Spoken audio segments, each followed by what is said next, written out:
Excuses come from egoism, Geranda. When I don't excuse others for some action of theirs, does this mean that I'm hard-hearted? You don't excuse others, but you excuse yourself. Next time, Christ himself will not excuse you.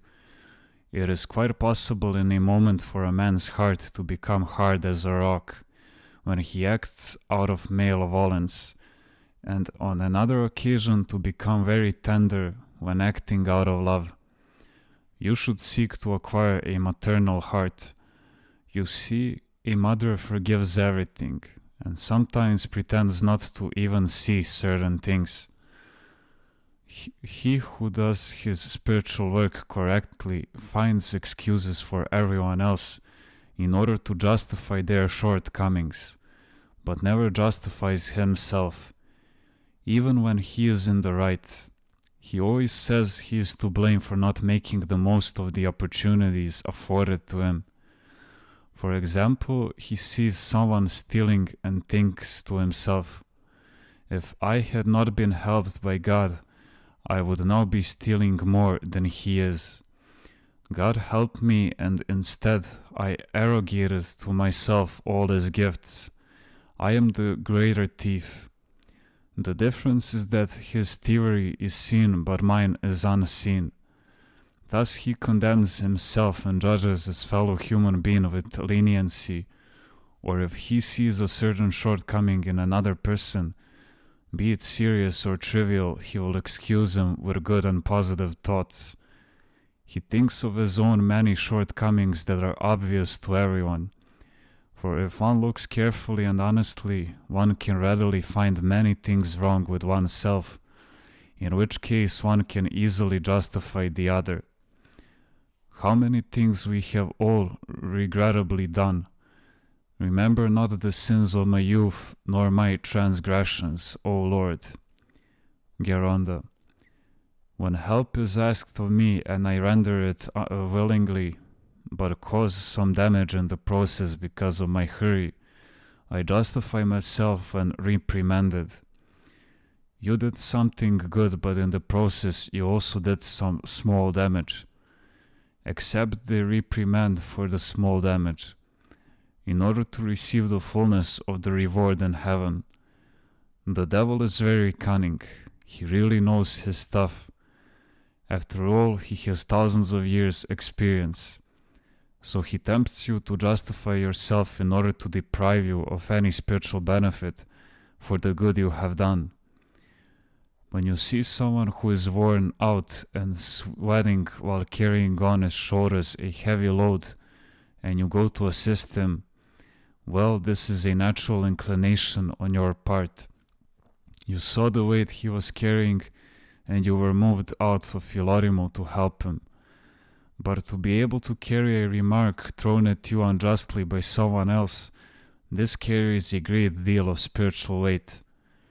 But if we immediately seek to justify ourselves when others make critical remarks against us, this shows that we are still actively carrying within us the worldly mindset. Geronda. Why do we resort to excuses? Because of egoism. Excusing is a foe. It drives God's grace away. Not only must one not excuse himself, but he must also embrace the injustice done to him. It is justification that exiled us from paradise. Is this not what happened to Adam? God asked him, "Have you eaten of the tree of which I commanded you not to eat?" He did. He did not answer, "Yes, Lord, I obeyed your commandment and sinned. Forgive me." Rather, he tried to justify his disobedience. "The woman whom you gave to be with me, she gave me of the tree, and I did eat." This response is as if Adam had said, "You are to blame for my transgression because you created Eve." In this case, of course, Adam was not obligated to obey Eve. God also asked Eve the same question, and she answered, "The serpent beguiled me, and I did eat."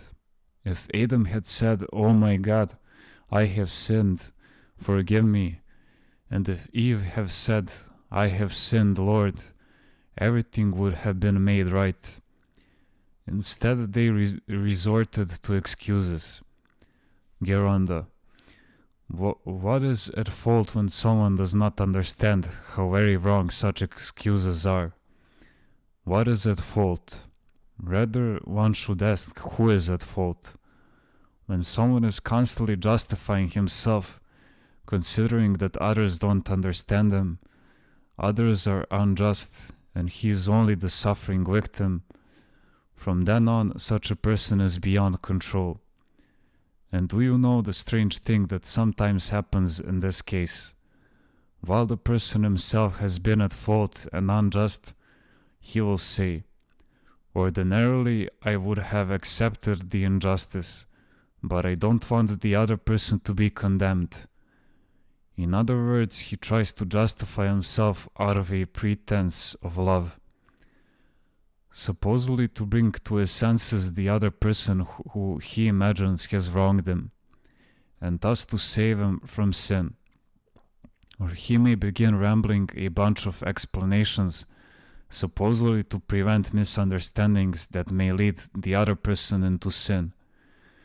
You see how skillful the devil is. You see how refined his work is.